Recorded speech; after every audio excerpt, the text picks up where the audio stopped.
Les victimes aient pu s'organiser et aujourd'hui on voit avec toutes ces milliers de témoignages sur Twitter aussi. Comment vous expliquez finalement que les victimes utilisent comme ça Internet? C'est parce qu'elles n'osent pas prendre la parole dans l'espace public? Alors c'est même pas qu'elles n'osent pas, c'est que vraiment on leur donne très peu la parole. C'est le discours dominant. Enfin, les violences sexuelles s'exercent toujours dans un rapport de force, dans un rapport de domination. Et puis, il y a vraiment, on renvoie aux victimes que quasiment, c'est elles qu'on tort en tant que victimes, qu'elles n'ont pas de légitimité à parler, qu'elles doivent se cacher en quelque sorte. Et du coup, les réseaux sociaux, ça a permis effectivement une véritable solidarité, de ne plus être seule, et puis de pouvoir vraiment penser des campagnes, penser des revendications, et vraiment qu'il y ait des porte-voix de plus en plus nombreux, pour vraiment parler de la réalité de ces violences et parler pour toutes les victimes aussi. Alors une des revendications d'Isabelle Aubour, on vient d'entendre, c'est l'imprescriptibilité des faits. C'est important ça. Oui, ça c'est très important parce que le délai de prescription, c'est une sorte de couperet qui tombe et qui empêche les victimes de parler, d'être reconnues en justice, d'être réparées par rapport à cette reconnaissance, et puis surtout de pouvoir espérer aussi que l'agresseur ne fasse pas d'autres victimes, parce qu'on oublie souvent que c'est vraiment pour ça que les victimes prennent le risque aussi d'aller porter plainte, c'est-à-dire qu'elles ne veulent pas qu'ils restent tranquilles et qu'ils continuent à nuire. Des enfants. Voilà, c'est ça, parce que c'est de l'enfant proche, c'est de génération en génération, et souvent c'est des carrières entières.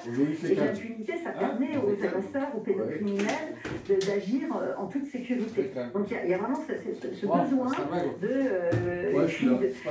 de pouvoir dire la vérité, pas que cette vérité ne soit pas niée, écrasée, qu'elle ne disparaisse pas, que ça soit dit et reconnu.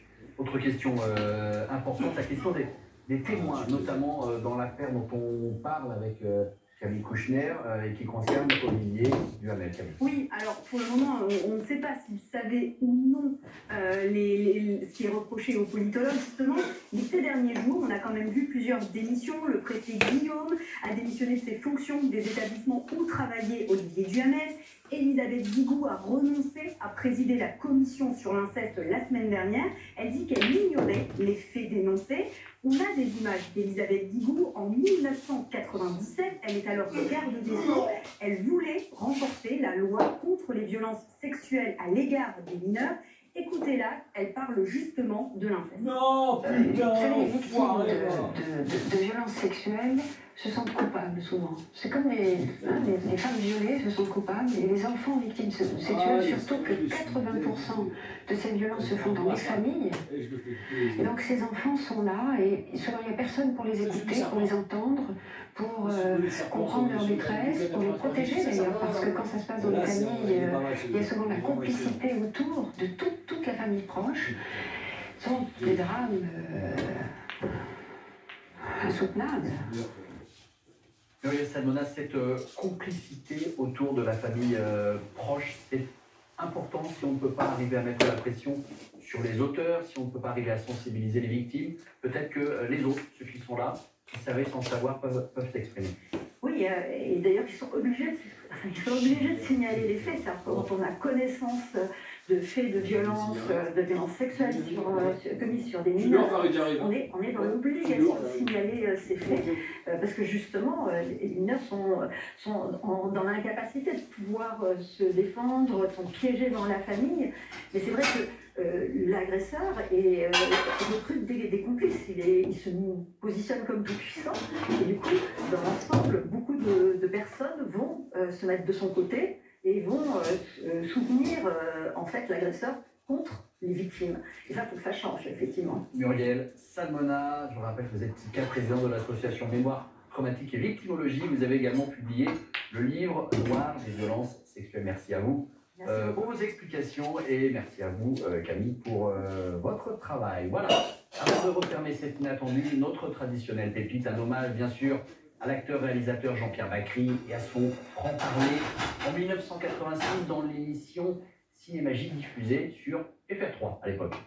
Tous les comédiens, les artistes qui ont s'engager pour des tas de causes humanitaires, charitables ou politiques, vous en êtes?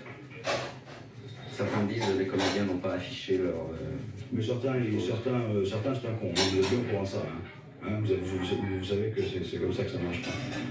Moi je dis que si ça aide, je joue le jeu volontiers, très volontiers. Parce que ça c'est une forme de putasserie qui me plaît bien. Moi je veux bien faire la pute humanitairement, je veux bien faire la pute, ça ne me dérange pas du tout. On peut tout en tant qu'acteur, mais tout le reste, il faut plus demander comment même, parce que je sais pas faire autre chose. Alors je suis pas un très bon client pour certains jours. Et elle n'est pas là, le feignant, je suis pas très bon client. Non, elle n'est pas là. Elle n'est pas là, elle est partie. On se retrouve le prochain Juste Fait, le journal de France Info sur le canal 27. Et bien sûr, toute la semaine sur les réseaux sociaux de France Info et Lumina, émission préparée avec le documentariste je passais vers c'est avec nous. Mais tu as pris la voiture, oui, elle a pris la voiture, elle a passé vers midi. hier, ils n'ont pas. Non, aujourd'hui pas, hier, elle n'a pas passé, c'était aujourd'hui au midi. Elle a passé. Ils ont regardé la voiture. Non, elle a pris, mais elle a fait le début, mais je sais pas si c'est un peu cher. Ouais, combien c'est 250. Je ne les ai pas vus. Oui, je ne les ai pas vus. C'est un petit. Ici, il y a Il y a quoi à faire. Il y a de petites. Il y a. La carte.